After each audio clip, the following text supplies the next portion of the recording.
vlog is going to be a little different today.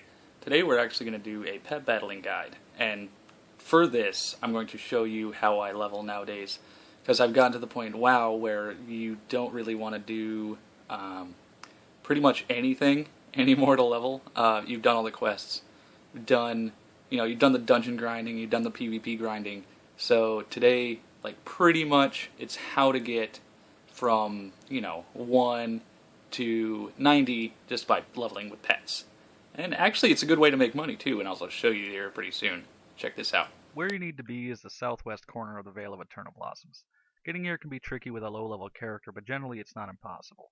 You die a lot and you have to wait out the res timer a bunch of times, or you could have a buddy take you on a two-seater flying mount, but usually that's pretty complicated because sometimes you don't know the people on the server. As you can see, this isn't exactly all that complicated, and you're going to want to have your two favorite pets with you while you do this, and I'll explain that in a minute or so. The method is simple. You fight pets and you get experience.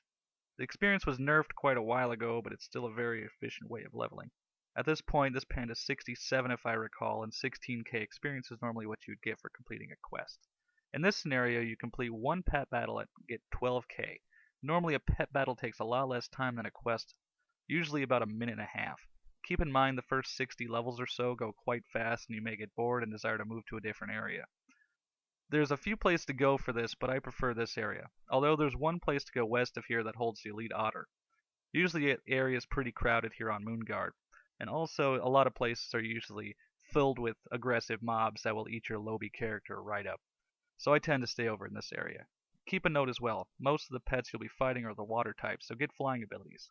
I tend to stay with dragon pets because they generally have a healing ability as well. Also remember that I do have most heirlooms and the pet battle experience is tier based on your current level.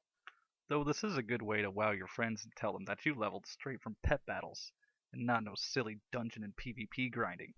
Here's where I tell you the rewards from this. If you notice, I went straight to the auction house and bought myself a little level 1 core fire imp. On my server this cost me roughly 25 gold. You may ask yourself, what are you doing with a level 1 imp? Well, the answer to this is simple. All you have to do is this, exactly what you're witnessing. If you put a level 1 imp at the start of your party, so it is the first pet on the field. It is also termed as power leveling a pet, and most people who are familiar with the Pokemon series will already know the concept. The core fire imp is out first, and you attack with it first. And a lot of the pet battles in this area, the imp will not die on the first attack, and if he does, you either forfeit the match or finish it. If you get lucky, the opponent will not hit you, and you switch out the imp for another more powerful pet. At the end of the battle, he gains a substantial amount of experience, levels up, and the hardship of power leveling that pet is over. The imp already at this point can take a hit, so you no longer have to worry about the imp dying at the start of the fight and leveling him the rest of the way to 25. And at that point, it's a very simple task and can be done in less than an hour.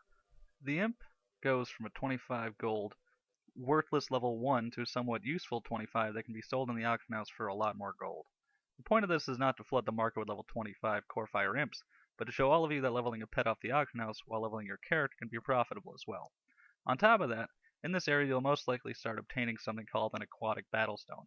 While those might be useless to you, you also have a chance of obtaining a Flawless Battlestone, which sells on my server for about 4k gold.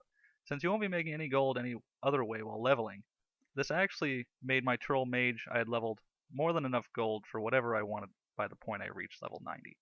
And this is what I mean. If you look right here, this thing is worth a lot of gold. Although it doesn't sell very fast, it still makes quite a bit of profit in the end.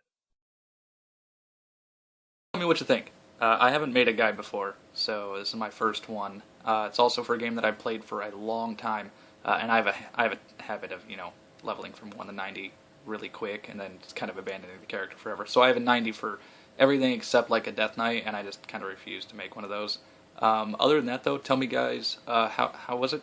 Was it any good? I mean, it's my first time video editing also, so it's quite impressive for me, I think. So, you guys have a good one.